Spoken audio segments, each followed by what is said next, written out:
بسم الله الرحمن الرحيم. إن الحمد لله نحمده ونستعينه ونستغفره ونعوذ بالله من شرور أنفسنا ومن سيئات أعمالنا. من يهده الله فلا مضل له ومن يضلل فلا هادي له، وأشهد أن لا إله إلا الله وحده لا شريك له، وأشهد أن نبينا محمدا عبده ورسوله. أما بعد، فالسلام عليكم ورحمة الله. إن شاء الله زام سيغبا دكاراتو أتكوانا للتافينا ومي البركة نيا طالب العلم، كيف تحفظ، كيف تقرأ، كيف تفهم. ويليها طالب العلم بين الترتيب والفوضوية، واللفر babban malami Abdulaziz bin Muhammad bin Abdullahi Sadhan,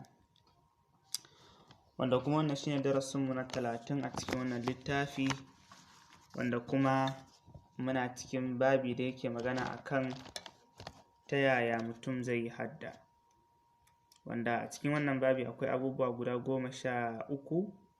Abu na farko shine zaɓar lokacin da ya dace. Abu na biyu, zaɓen wuri da ya dace. Abu na uku, zaɓar abin da mutum yake so ya haddace. Abu na hudu, zaɓar siffa wadda ta dace mutum ya yi karatu a cikinsa. Abu na biyar, wato mutum ya rarraba abin da yake so ya haddace.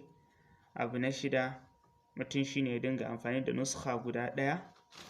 Abu na bakwai shine mutum ya sanya wata alama ga abin da yake ba shi matsala ko yake ba shi damuwa. Abu na takwas,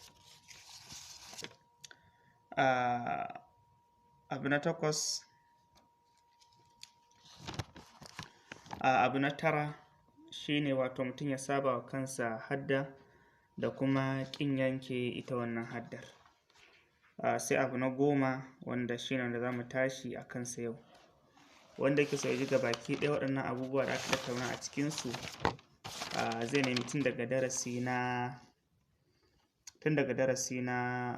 16 har zuwa darasi na 30 kenan, wanda insha Allahu idan ya bibi darasin zai ji waɗannan duka abubuwan gabaki ɗayansu, musamman ya yi join a group namu na Telegram. malam sai ce ta'ahad al-hifz wa takraruhu ma'a nafsuk aw ma'a ghayruk. Wato ta'ahad ay iltazim, wato ka maimaita, wato maimaicin abin da ka haddace sa kai ta maimaita sa, an gane ko, ka kai ka kawo. wa takraruhu ma'a nafsuka, wato kai da kanka ya zama na cewa kana yawan maimaita abin nan da ka haddace. aw ma'a ghayruka, ko kuma tare da wani abokin karatunka wanda shine zamil. Wato zamil da sadiq duka abu ɗaya ne, amma kuma wato an fi amfani da zamil ga aboki wanda misali kamar turanci a ce colleague naka, wato abokin karatunka kenan. Abinda za mu yi magana a kansa yau shine maudu'in mu shine abin nan da ka haddace sa, to ka zama na cewa ko da yaushe kana maimaita sa. In ma za ka maimaita sa ne kai kaɗai, in ma kuma za ka maimaita sa ne da abokin karatunka, wanda shine za mu ce kamar musaffa kenan, ko kuma mu ce muzakara. malam sai ce ahyanan idha hafiza al-insanu shay'an min al-ilm qad la yastati'u an yathbitahu bi nafsi. Wato wani lokaci zaka samu mutum gashi nan abin ya haddace sa. idha hafiza al-insanu shay'an min al-ilmi qad la yastati'u an yathbitahu bi nafsi. Wato mutum zaka iya samun sa ya haddace wani abu na ilimi, amma kuma ba iya tabbatar da wannan abin da ya haddace shi kadai da kansa. Lakin idha ista'ana ba'd Allah, wato ba amma sai dai idan yazo, wato idha ista'ana ba'd Allah, wato idan ya nemi taimako, taimakon zai fara neman taimakon Allah da farko, sannan kuma bi akhin lahu kana dhalika anfa lahu, wato bayan ya nemi taimakon Allah, Allah ya taimake sa kan abin da yake son ya haddace, sannan kuma sai ya nemi taimako ga abokin karatunsa, wanda shine muka ce zamil. wa qad kana ibn Abbas radiyallahu an yakhruju ma'a mujahidin wa yaqul, wato ibn Abbas ya kasance yana fita shi da Mujahid, sannan kuma shi ibn Abbas yana cewa ya Mujahid, ya kai Mujahid, iqra alayya wa aqra alayka, wato ka karanta min ni ma sai in karanta maka. Wato kamar a ce musaffa kenan, ya karanta kai ka ji, wato shi ma kuma ya karanta shi ma sai ya ji. Kaga haka yana taimakawa sosai, musamman ga wato ɗaliban alkur'ani mai girma. Haka yana taimakawa kwarai da gaske, abin zai zama wato ka saba da wannan abin kwarai da gaske. sai malam ya ce wa dhalika min babi tarsikh al-hibzi fi dhihnihima, wato su duka biyun, wato wannan abin zai kasance abin ya sauƙaƙe musu hadda su duka biyun baki ɗaya.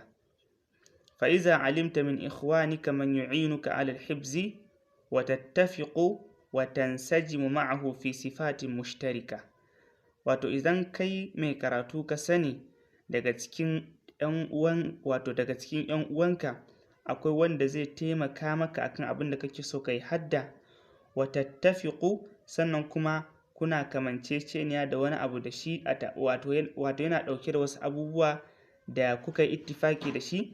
Sannan wato misali ya zama da cewa dole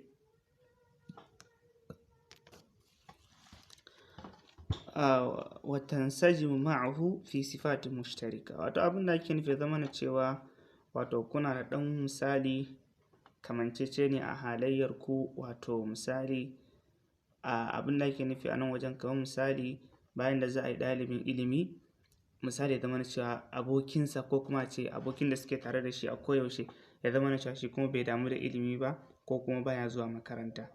To abin da dai malam ke so nuna mana wajen, wanda wannan misali da kake so ku dinga karatu da shi, ka duba to wanda ya dace da kai, wanda ya kamata kai abota da shi, ya zama na cewa ko wasu abubuwa da kuka yi istiraki tare da shi, sannan kuma ko wasu abubuwa da yawanci kusan ra'ayinku ya zo ɗaya da shi, to wannan zai taimaka shi ma sosai. malam sai ce fasta'in ba'da Allah azza wa jal, wato ka nemi taimakon Allah wato madaukakin sarki, iqra alaihi wa yaqra'u alayka, wato ka karanta ya saurare ka, wato ka karanta masa ya saurara maka karatunka, sannan shi kuma ya karanta kai ma ka saurara ka ji. Wannan zai taimaka sosai. wato karrir alaihi wa yukarrir alayka, sannan ka maimaita masa karatu, ka maimaita masa, sannan kuma shi ma ya maimaita maka. An gane ko? To kaga anan wajen dole misali za ka yi haƙuri ka saurara masa karatunsa, an gane ko? Shi ma kuma zai yi haƙuri ya saurara maka karatunka, an gane ko? Wato ya zama na cewa kai ka yi haƙuri ka saurara masa, shi ma kuma ya haƙuri ya saurara maka. wasatara min natijati dhalika ma yasurruka, malam ce in kuma insha Allah idan ka riki wannan wato shawarwari da malam ya baka, to za ka ga wata natija, wato za ka ga wani sakamako wanda zai sa ka farin ciki, wato za ka ga wani wato sakamako wanda zai sa ka wanda zai sa ka farin ciki. Abin da muka tattauna a kansa yau, ko mu ce maudu'in mu, wato abu na farko shine abu na 10 cikin wannan babi, wato ta'ahadul hifz wa takraruhu ma'a nafsuk aw ma'a ghayruk, wato abin nan da ka haddace sai zama na cewa kana maimaita shi lokaci bayan lokaci, an gane ko? To maimaici nan zai kasance in ma za ka yi shi ne kai kadai ko kuma za ka yi shi ne tare da wani. To malam sai ce to wannan wani da za ka same sa ku yi karatun tare da shi, to ya zama na cewa mafi yawancin ra'ayinku ya zo ɗaya tare da shi, an gane ko? Ya zama na cewa kusan ra'ayinku ba wai dole sai ya zo ɗaya ba, kusan ra'ayinku ya zama na cewa ya zo ɗaya tare da shi. Ina ga wannan shi ne abin da za mu tattauna yau insha Allah a cikin wannan littafi namu mai albarka, sai kuma a sati mai zuwa. Abin da muka faɗa daidai Allah ya ba mu ladansa, wanda kuma muka yi kuskure Allah gafarta mana. subhanakallahumma wa bihamdik, nashhadu an la ilaha illa ant, nastaghfiruka wa natubu ilaik. Alhamdulillah.